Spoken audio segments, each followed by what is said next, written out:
15. Rope finished. 10. Igniter system lit. 8, 7, 6. 5, 4.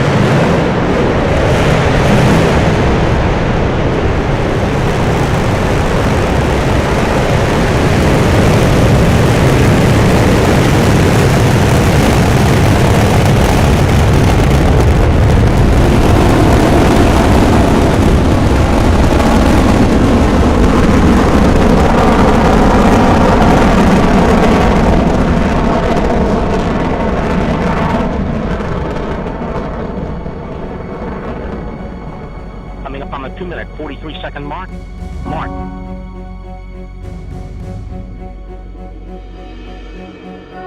Delta IV heavy box now just weighs 1/2 as much as it did at launch. Standing by for main engine cutoff. We have cutoff in the port starboard and separation.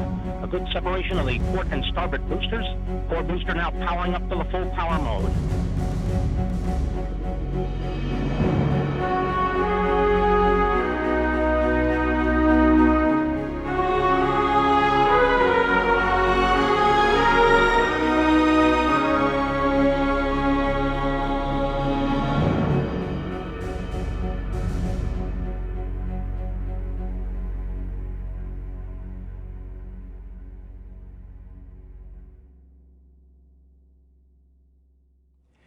Today is a big day at NASA. The next chapter of America's space exploration story is being written right here, right now. We've selected the design of a new space exploration system that will take humans far beyond Earth. The rocket will use liquid hydrogen and liquid oxygen fuel systems. RS-25DE engines will provide the core propulsion.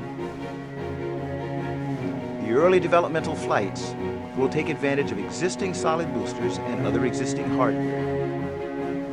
The selection of the vehicle needed to transport our astronauts beyond low Earth orbit is one of the most important decisions NASA will make this decade. The hard work and expertise of you and the NASA family have brought us to this point. The future is bright for exploration, and we can be proud of the major step forward we're taking today.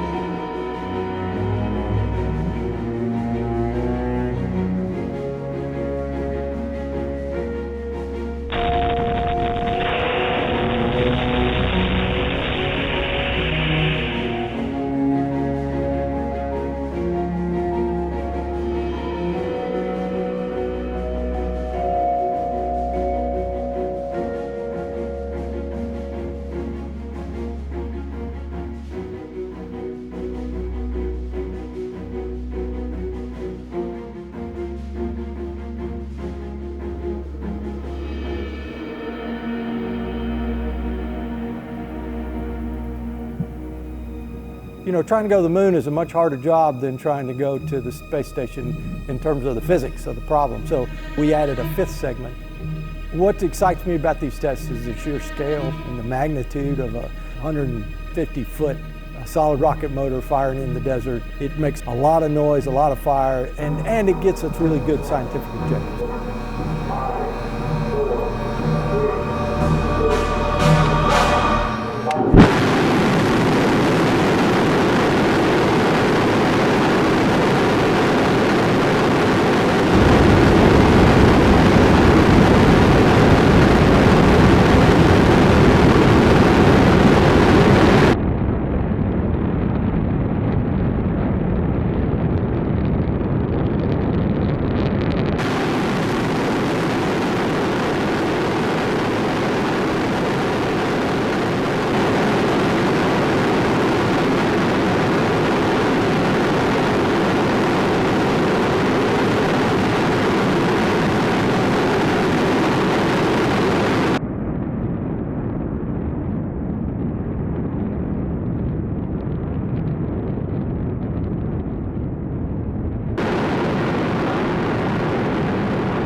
live at a beautiful sunset, or sunrise, I should say, here in Florida on the East Coast at Port Canaveral as we await the launch of Ascent Abort 2. Our coverage beginning now. That is a live shot of Launch Pad 46 at the Cape Canaveral Air Force Station in Florida. And in just about 20 minutes, a booster rocket will launch a test version of Orion 6 miles into the sky to test the launch abort system's ability to pull an Orion capsule to safety in the event of an emergency.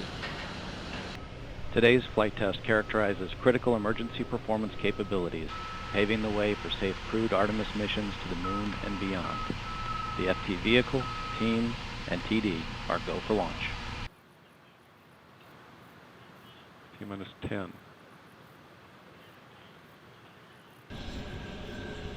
5, 4, 3, 2, 1, ignition.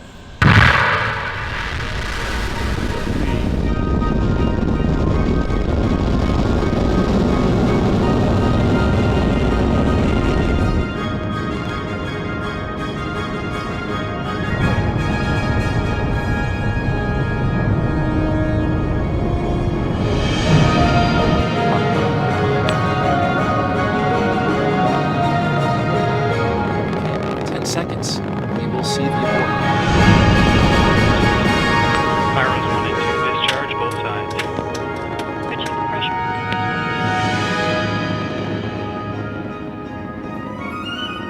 Orientation.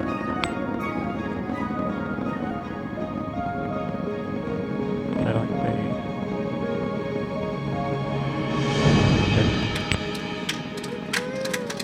Pyros 3 and 4, discharge both sides. Squib power enabled.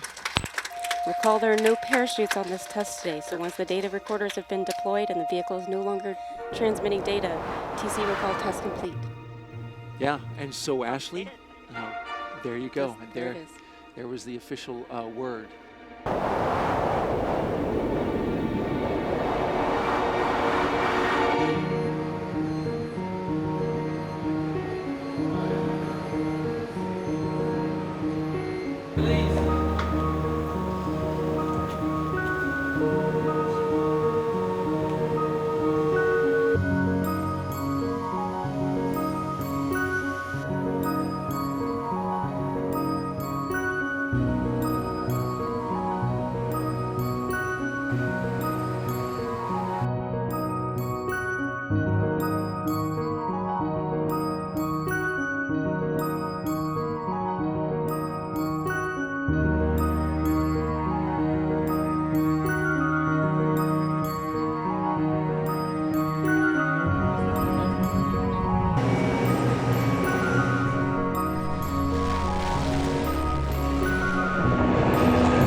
go for engine start.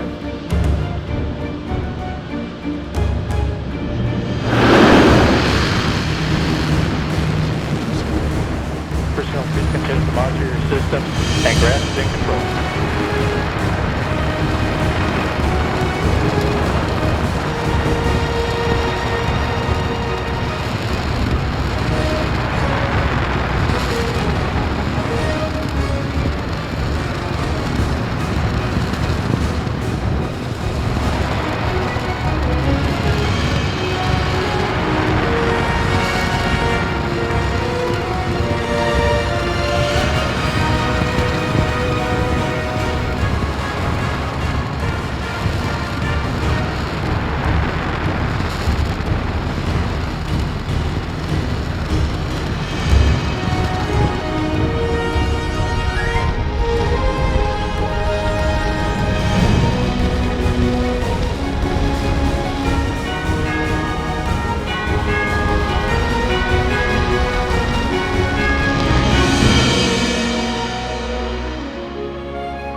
it's not easy to fully describe how big is the SLS mega rocket.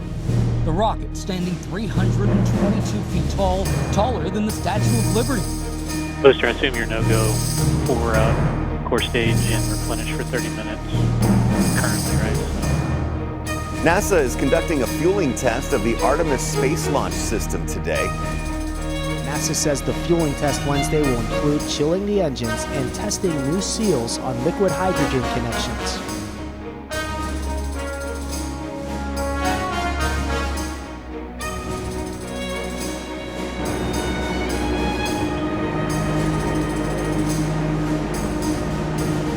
NASA's Artemis mission is about to begin.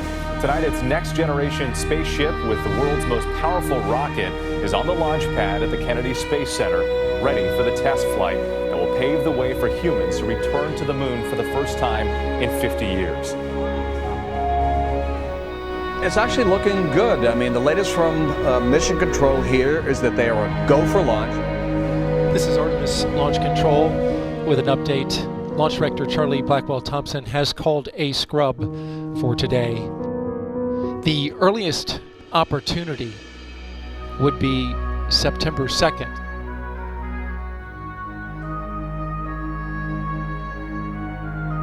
Artemis I, the high-stakes test mission for NASA's new moon rocket, called off for a second time. And they've hit the launch window that, as I said before, was 2 hours long, but Artemis I called off today in the final hour after a hydrogen leak. Crews have been wrestling with it all morning long, just on and off troubleshooting.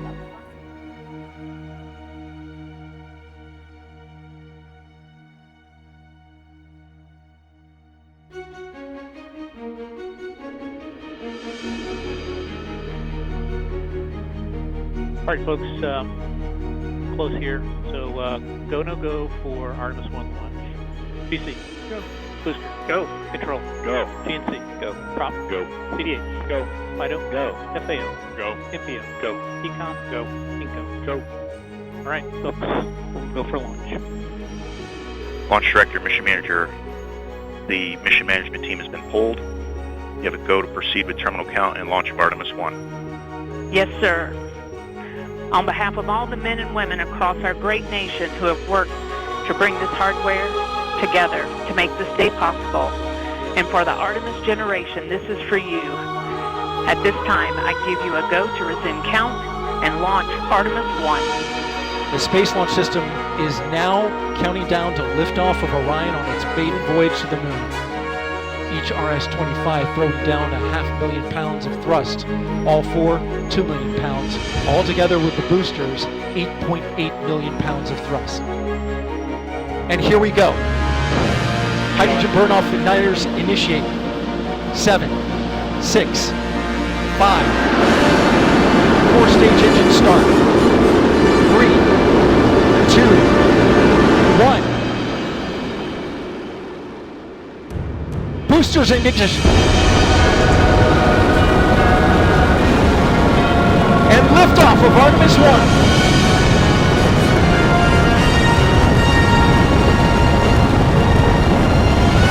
We rise together back to the moon and beyond.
As you can see, we have confirmation of interim cryogenic propulsion stage separation from Orion.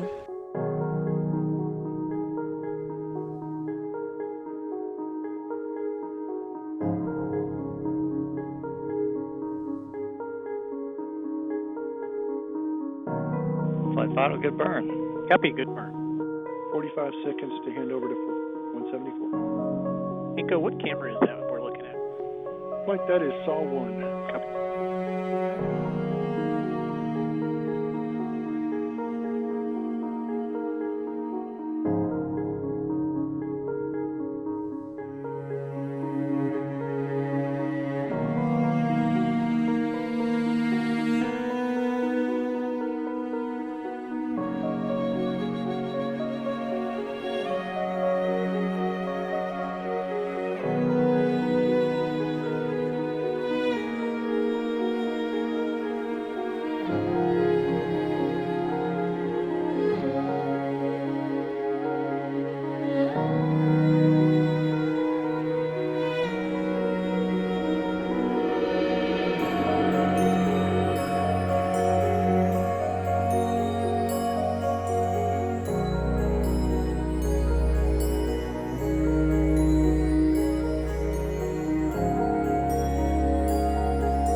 The mission is going very well.